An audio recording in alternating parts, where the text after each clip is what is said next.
welcome dear students to this entire massive open online course on Biodiversity and Ecological Resources. This course would serve as a supporting tool to the traditional techniques. The course is available with high quality content, flowcharts, audiovisuals, online discussions, assignments and animations to explain the various processes.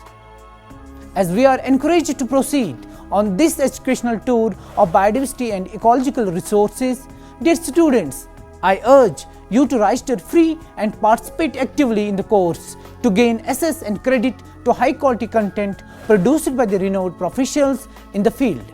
So dear students, let's go.